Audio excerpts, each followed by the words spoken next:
তাহলে আমার জান আমার মাল আমি বিক্রি করেছি কার কাছে? জোরে বলেন কার কাছে? তাহলে বুঝা গেছে এই জান আর এই মাল এটা এখন আর আমার না। এখন কি না বলেন? এটা এখন কার? এটা হয়ে গেছে আল্লাহ। এজন্য এই জান আর কাউকে দেয়া যাবে না, এই মাল আর কাউকে দেয়া যাবে না, এই হৃদয় আর কাউকে দেয়া যাবে না, এই শরীর আর কাউকে দেয়া যাবে না। শিরিক জুলমে আযীম। কেন শিরিক? শুধুই জুলমে আযীম এজন্য তোমার দিলকে তুমি আমার কাছে বিক্রি করে দিয়েছো, এটা আর কাউকে দেয়া যাবে না। আর শিরিক মানে হলো দিলটা আরেকজনকে দিয়ে দেয়া। যা আমরা এখানে ছিলাম না, আছি, থাকবো না, এ ব্যাপারে সকলেই তো একমত। বলেন আমরা ছিলাম না, আমরা আছি, আমরা থাকবো না। হযরত বলতেন আমরা ছিলাম কোথায়? আমরা ছিলাম জান্নাতে। আবার ফিরে যাব কোথায়? আবার ফিরে যাব জান্নাতে। মূলত জান্নাত আমাদের, আমার বাড়ি, আমার বাবার বাড়ি, আমার মারও বাড়ি, দাদারও বাড়ি, নানারও বাড়ি।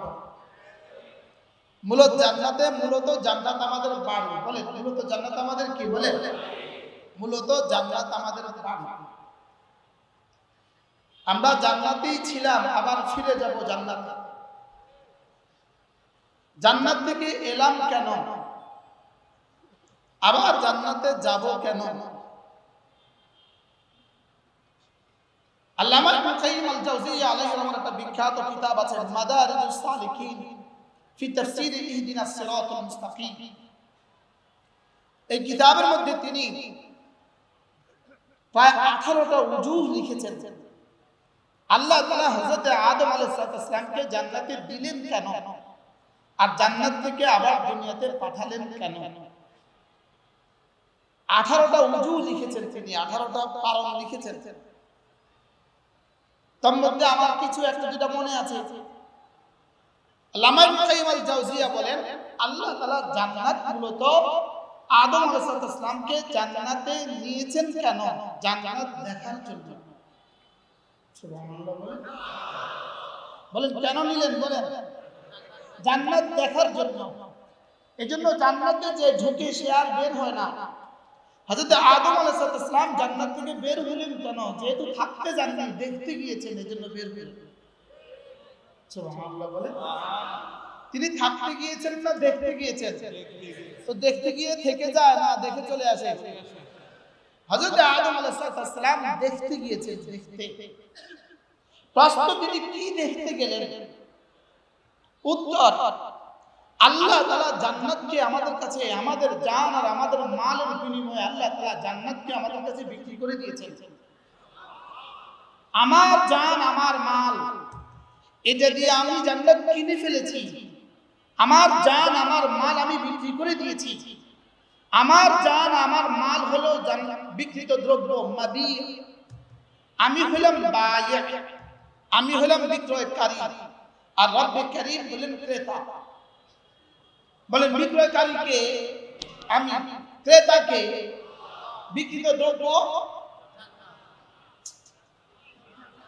আমার জান আমার মাল, বিক্রিত দ্রব্যটা কি? মাবি। মাবি কোনটা? জান মাল। সামান কোনটা? জান্নাত। বুঝলেন? মূল্য কি? জান্নাত। দ্রব্য কি? জান মাল। বিক্রিত দ্রব্য কি? বিক্রিত মূল্য কি? জান্নাত। বিক্রয়কারীকে, বিক্রেতাকে। সুবহানাল্লাহ বলেন। মুখস্থ করেন, আমার জান আমার মাল, বিক্রিত দ্রব্য, আমি বিক্রয়কারী, আল্লাহ ক্রেতা, জান্নাত মূল্য। এবার বুঝে থাকলে বলেন তো দেখি, আমি কি জান্নাত দেখছি? তো কিসের বিনিময়ে আমি আমার জান মাল বিক্রি করে দিতাম? কিসের বিনিময়ে আমার জান আমার মাল আমি বিক্রি করে দিতাম? আমি তো জান্নাত দেখি নাই। তো রব্বুল কারীম যেন বলেন তোমাকে দেখতে হবে না, খেয়াল নিয়ত সাকিত হয় আব্বার দেখার দ্বারা। তোমাকে দেখতে হবে না, তোমার আব্বা দেখে এসেছে। কি হয়? বুঝে থাকলে বলেন তো দেখি, আপনাকে জান্নাত দেখতে দিলেন কেন? উত্তর না।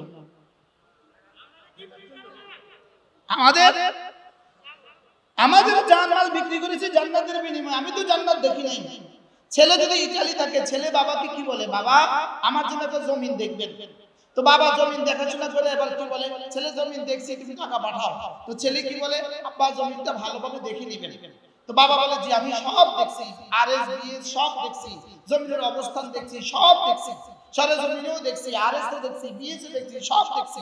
তো ছেলে কি বলে, আব্বা দ্যাটস ওকে, আপনার দেখা আমার দেখা, আপনার দেখা আমার দেখা। তো আমি বললাম আল্লাহ আমার জান আমার মাল আমি বিক্রি করে দিয়েছি জান্নাতের বিনিময়ে, আমি তো জান্নাত দেখি নাই। আব্বা বলে তোর আব্বা, আল্লাহ বলে তোর আব্বা দেখছে। কে দেখছে বলেন? তোমার আব্বা আদম আলাইহিস সালামকে, তোমার আম্মা হাওয়া আলাইহিস সালামকে আমি জান্নাতে নিয়ে জান্নাত দেখিয়ে দিয়েছি। আব্বার দেখা ছেলের দেখা, এজন্য হেদায়ের মধ্যে আছে আব্বার দেখা দ্বারা ছেলের দেখা আর নিয়ত থাকে। সুবহানাল্লাহ বলেন। তাহলে আমাদের জানা আর আমাদের মাল বিক্রি করতে আর কোনো কি নাই বলেন, অসুবিধা নাই। কেন? কে দেখছে? আব্বা দেখছে। এবার আমি আব্বাকে জিজ্ঞেস করলাম, আব্বা ছেলে ইতালির ছেলে আব্বাকে জিজ্ঞেস করলো, আব্বা আপনি জমিতে কত বছর আগে দেখছেন? আব্বা বলে 20 বছর আগে দেখছেন। তো ছেলে কি বলল, আব্বা এতদিন আগে দেখছেন, এটা কি ঘাসে নিয়ে গেল কিনা, সরকার নিয়ে গেল কিনা, এটা কি নদী হয়ে গেল কিনা জানা তো নাই। আব্বা যদি নতুন করে আবার দেখতেন।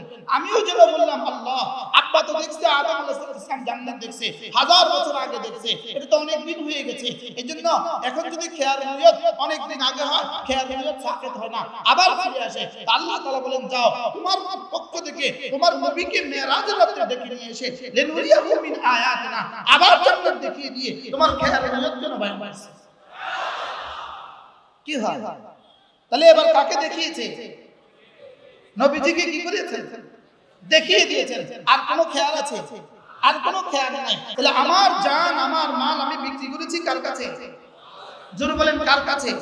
তাহলে বুঝা গেছে এই জান আর এই মাল এটা এখন আর আমার না। এখন কি না বলেন? এটা এখন কার? এটা হয়ে গেছে আল্লাহ। এজন্য এই জান আর কাউকে দেয়া যাবে না, এই মাল আর কাউকে দেয়া যাবে না, এই হৃদয় আর কাউকে দেয়া যাবে না, এই শরীর আর কাউকে দেয়া যাবে না। শিরিক জুলমে আযীম। কেন শিরিক শুধুই জুলমে আযীম? এজন্য তোমার দিলকে তুমি আমার কাছে বিক্রি করে দিয়েছো, এটা আর কাউকে দেয়া যাবে না। আর শিরিক মানে হলো দিলটা আরেকজনকে দিয়ে দেওয়া।